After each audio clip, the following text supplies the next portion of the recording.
Infertility can be a silent and shameful struggle for a lot of people. So screw it. Me and Ariana's the egg donor of my daughter. We're going to chat in this next clip about all of the stigmas that come and are associated with surrogacy and infertility. And we're going to get raw, we're going to get real. So, you know what? Let's just get into it. To go back to the fertility, I mean, we are fine being loud about it because we are two dudes. There's no way we can have a kid.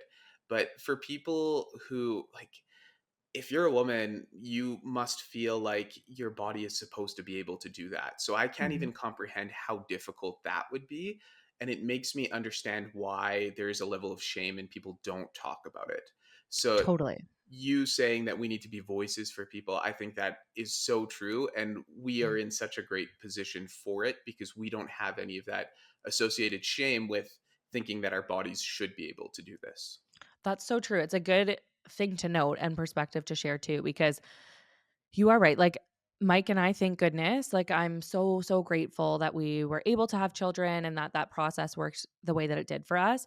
But I remember like it's kind of a weird mindset shift because your whole life as a teenager, a young adult, whenever you're sexually active, like as a woman, I lived my entire sexually active life being like, don't get pregnant, don't get pregnant, don't get pregnant. You know, it's like this thing that you're like so scared of. So then when you're trying to get pregnant, you just think immediately it will happen. And I remember like the first few months it didn't happen. And I was like going down a rabbit hole of like, something's wrong with me. My body's not working properly. Maybe I didn't take care of something. I don't know when. Like your mind just spirals into like, oh my gosh, I'm never going to be able to have a baby. So I can't imagine um like for me, it wasn't that long of a period of time. It was a few months.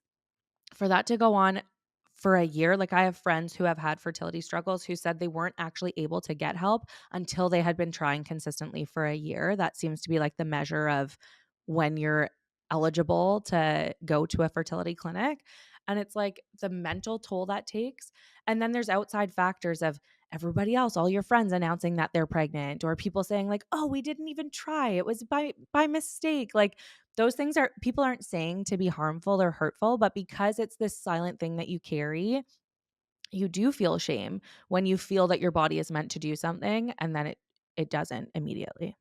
As I'm editing this one, it is really giving me the feels because I have had friends open up to me after I've opened up about their struggles with infertility. And I mean, me and Ariana, we're talking about it here. There's just so much shame associated with something that happens more often than you think it would. So, this is my, I don't even know what this is. This is just me reaching out to you if you're struggling. Reach out to community. If you feel comfortable, tell a close friend, or reach out to someone who is public about it. There are a lot of influencers who are willing to talk about these things and have made a platform for themselves because this needs to be talked about. So I just don't want any of you to be struggling on your own. If you are dealing with infertility or you're having struggles with the surrogacy process, there are people out there you can talk to. I'm one of them. Ariana is one of them. And there are multiple other amazing people who will be a listening ear for you going through this hard time because honestly, a lot of us have gone through this hard time. So just know that we're out there.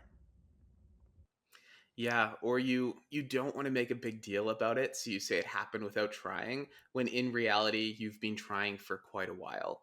Totally. We recently had a loss through surrogacy. It was devastating, but it opened up so many more communication channels with other people who have had troubles having a birth, and it just shows you what people don't talk about until you personally open up, and then someone else is usually like, oh, that happened to me, or I've felt that, or I know someone who has felt that.